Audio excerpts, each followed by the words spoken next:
Ashama arkafuune daawwattoota hordoftoota keenya akkam nagaa keessanii nageenya koo kan jaalalaaf kabajaa bakka jirtanitti sinaadha qabu. Egaan daawwattoota hordoftoota keenya oduulee ajaa'ibaa qabadhee isiniif dhiyaadheera.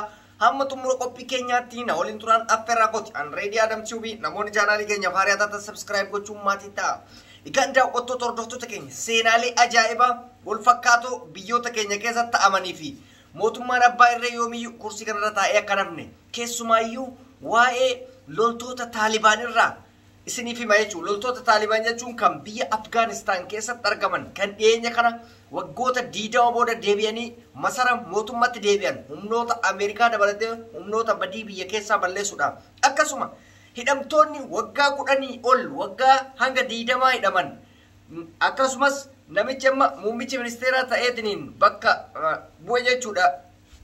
Nama waggaa 10 oliif hidhaa keessatti dararame ta'uu waa'ee obbo Jawaar Mohaammed fa'aa wal qabsiifne seenaalee qabsoo kana wal qabsiisee isin biraan gahaa jechuudha. Keessumaayyuu dhiyeenya kana waboon kutaalee Oromiyaa keessaa aanaalee hedduu to'annoo ofii jala oolchan. Aanaalee hedduu to'annoo ofii jala oolchuu qofa osoo hin taane hubannoo hawaasa keessa deemanii kennaa akka jiran, Oromummaan maal akka ta'e, wanti isaan qabsaaniif kaayyoon isaanii maal akka ta'e bifa ajaa'ibsiisaa ta'een hooggansa ABO Jaalmarroo Dirribsaa dabalatee namoota hedduun jechuudha waan kana dalagaa jiran. Akkasuma TPLF akkuma beekamutti humna ishee jabeeffattee hanga Gondariin gahuuf yaalutti deemamaa jira jechuudha. Gondar qabatte jechuun immoo guutuu Amaaraa harka ofii jalatti akka deeffatetti ilaalama. Egaan mee waa'ee biyya keenya keessa fi Taalibaan kana dubbanne. Yoomiyyuu taanan addunyaa kanarratti mootummaan abbaa irree dhaabbatees taa'ee sinafu guyyaa tokko kufuu isaan oolu. So biyya keenya keessatti yeroo ammaa kana humni irreedhaan deemamaa jiru akka waan aangoo umrii guutuu bitanitti adeemsifamaa jira. Garuu guyyaa tokko salphina guddaan isaa mudatee baduuf deema. Namni immoo qabsoo keessatti yoo kan kaayyoo fi ijjennoo qabaatu taate waggaa dheeraa yoo fedhe yoo ta'e deebi'eetiniin injifachuu danda'a. Fakkeenya warra loltoota Afgaanistaan kana isiniif fudhadha. Akka fakkeenyatii fi odeeffannoo jirurraa isiniif himaa deema jechuudha. Biyya Afgaanistaan keessatti duraan kan bulchaa ture loltoonni Taalibaan biyya bulchaa turan waggaa 20 dura jechuudha bara 2001. Waggaa 20 dura biyya osoo bulchaa jiran jeequmsa adda addaa Ameerikaan itti uumte. Maaliif sababa amantiitiif biyya Afgaanistaan biyya musliimootatti keessayyuu amantiin biraa hin jiru haa ta'uuti musliimoota kana adda qooduuf bifa lamatti qoodan. Inni tokko isa shari'aa hordofu godhanii isa tokko mootu isa jiddugaleessa godhee teknoolojii wajjin deemu taasisan.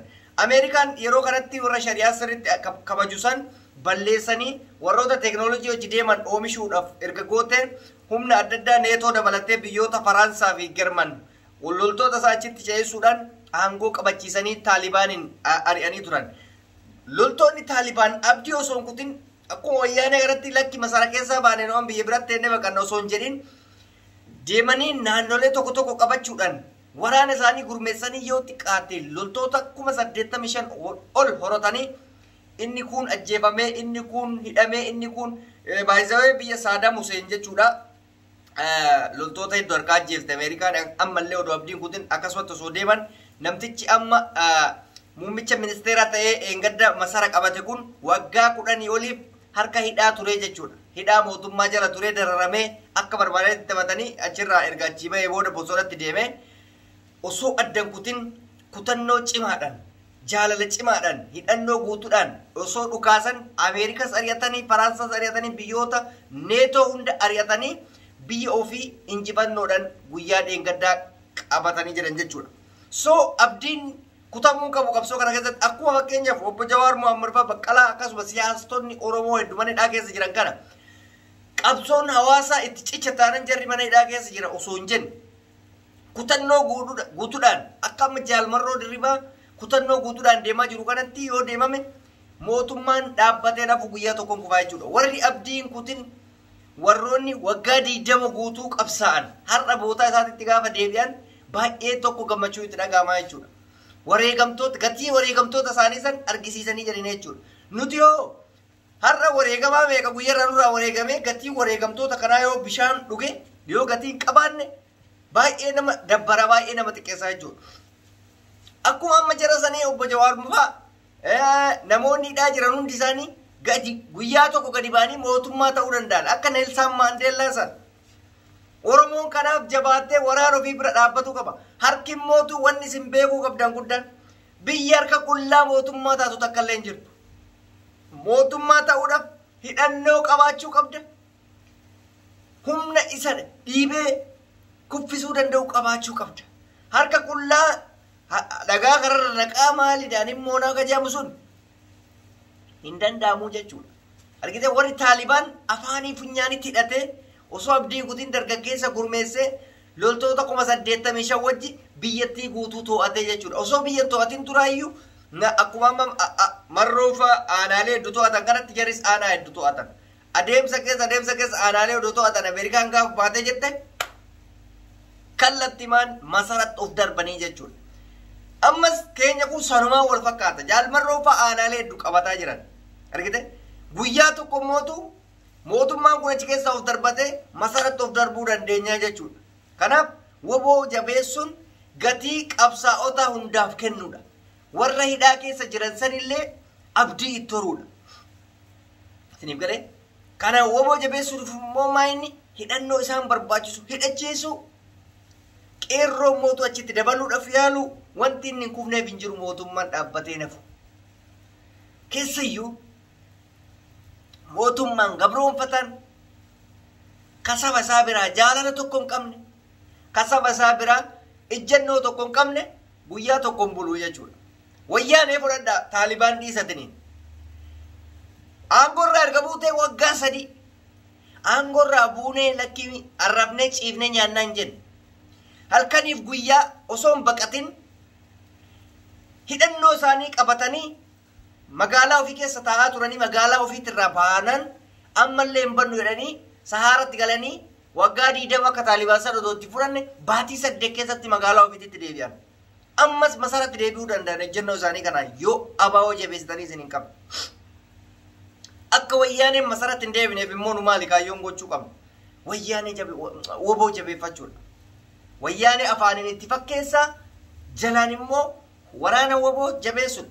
Sana booda wanti nuti injifanneef tokkollee hin argamu jechuudha. Isinii galee addunyaa makanatu akkana addunyaa makanatu waraana malee harka qullaan hin injifanne. Amma abiyyi fudhadhaa waan injifate sanitti fakkaata. OPDO matu wayyaanee bakka waluma ofumaa wal jijjiirte. Abbaaf ilmatu edda wal jijjiire malee aangoo qabatu hin jedhamu inni kun. Sirna jijjiiruu hin dandeenye akka ofii barbaadetan gochuu hin dandeenye. Galee kanaaf abaa'oo jabeessa abaawoon aanaalee hedduu qabatee jira. Yeroo dhiyootti Finfinnee jala galee akka itti marsu abdiin guddaan jira. Hawaasni Oromoodha bifa haamileetiin ta'ee bifa mallaqaatiin ta'ee bifa hundaan woboo jabeeffachuu qabdaa jechuudha. Woboo shanee hojii maali holola jedhamu san of jalaa dhahi obboleessa kiyya. Dhahi taphni tapha siyaasatti. Siyaasa yoo hin beekne of jalaa dhahi dhiisi. Sinii galee kana haalli jiru jechuudha. Hunda gara dhumaatti afaan kiyya hin beekan malee an hedduun gammadeef warra Taalibaanota jechuudha. Warra amantaa isaanii balleessuuf deeme. Warra isaan dachee kanarraa balleessuuf deeme. Biyyoota faranjii ilaalanii biyya addunyaan tun akka hin ijaaramne barbaadu ilaalanii injifatanii biyya ofii qabatanii hawaasa ofii jaalatanitti deebi'anii hidhamtoota siyaasaa ofii tokko tokkoon hidhaa keessaa gayyaasuu isaanii baay'ee nama gammachiisaa baay'ee gammadeef jechuudha. Uummanni Oromollee akkas godhu abdii guddaan qaba jechuudha. Mootummoota abbaa irree achirraa buqqisanii warra ummata tajaajiluu danda'u hidhamtoota siyaasaa jajjaboo akka Jawaar akka Baqqalaa hidhamtoota hunda isaa kan maqaa dha'uu hin dandeenyellee achi keessaa ba'anii akka isaan mootummaa isaan godhan abdii qaba jechuudha. Hidhaa keessaa ba'anii hawaasa ofii bira dhaabatuun tokkoffaa mataa isaa mootummaa ta'udha. Argite seera hooggansaa sirriitti ijaarama cimaadhaan qabaatte taanaan wanti si kuffisu tokkollee hin jiraatu jechuudha. Dhugaa rabbitti fakkeenya guddaa nuu ta'e warri Taalibaan jechuudha warri Afgaanistaan.